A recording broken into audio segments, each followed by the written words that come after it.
ఏ విషయంలో నువ్వు మాట మీద ఉన్నావు? ఫార్మాసిటీ ఇవాళ ఏదో 4th సిటీ అని గొప్పగా మాట్లాడుతున్నావు. నీ ఫార్మాసిటీ ఆ రోజు ఏం చెప్పినావు?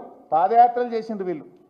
సీతక్క గారు, బట్టి విక్రమార్క గారు, ఉత్తమ్ కుమార్ రెడ్డి గారు ఈ ఫార్మాసిటీ ప్రాంతంలో పాదయాత్ర చేసి కేసీఆర్ గారు మీ భూములు లాక్కుంటున్నాడు, ఫార్మాసిటీ వద్దు, కాంగ్రెస్ అధికారంలోకి వస్తే మీ భూములు మీకు వాపసిస్తామని మాట్లాడింది కదా. వీడియోలు చూపించమంటారా? రెడీగా ఉన్నాయి. సీతక్క ఏం మాట్లాడింది, ఉత్తమ్ కుమార్ రెడ్డి ఏం మాట్లాడిండు, వీడియోలు రెడీగా ఉన్నాయి మా దగ్గర.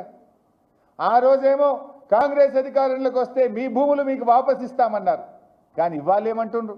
ఇవాళ పొద్దున్నే ఒక పేపర్లో నోటిఫికేషన్ చూసిన, కేసీఆర్ గారు ఆ రోజు 15,000 ఎకరాలు ఫార్మాసిటీ కోసం సేకరిస్తే ఇంకా 15,000 ఎకరాలు సేకరిస్తారట. నోరా మోరా మీది? భూములు వాపసిస్తామన్న మీరు మరో 15,000 ఎకరాల భూమి సేకరిస్తాము అని చెప్తే మీకేమన్నా కొద్దిగానే ఉన్నదా?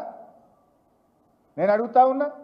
నిజంగా మీరు మాట మీద నిలబెట్టేవాళ్ళు అయితే, ప్రజలకు ఇచ్చిన హామీ నిలుపుకునేటోళ్ళు అయితే ఫార్మాసిటీ భూములు తిరిగి వాపసు ఇయ్యద్దా? దాని మీద డ్రామా. హైకోర్టులోనేమో ఫార్మాసిటీ కొనసాగుతుందని అఫిడవిట్ వేస్తారు, అసెంబ్లీలోనేమో 4th సిటీ అంటారు. ఎక్కడి 4th సిటీ? ఎవరా భూమి సేకరించిండ్రు?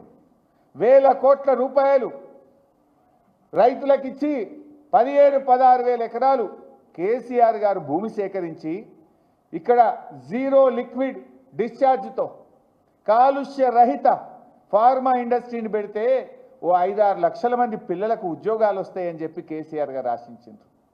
నువ్వేమో ఇప్పుడు ఆ ఫార్మాసిటీ పెట్టకుండా రియల్ ఎస్టేట్ వ్యాపారం చేస్తున్నావు. ఆ భూములు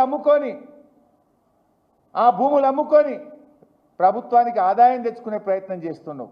కేసీఆర్ ఏమో యువకుల కోసం, నిరుద్యోగతుల కోసం ఉద్యోగాలు రావాలి, ఈ రాష్ట్రం అభివృద్ధి జరగాలి, ఈ రాష్ట్రంలో ఆదాయం పెరగాలి, జీఎస్టీ పెరగాలని కేసీఆర్ ఆలోచిస్తే నువ్వు దాన్ని రద్దు చేసి 4th సిటీ పేరు మీద నీ భూముల విలువ పెంచుకోవడానికి నువ్వు రియల్ ఎస్టేట్ వ్యాపారం చేసే ప్రయత్నం చేస్తున్నావు.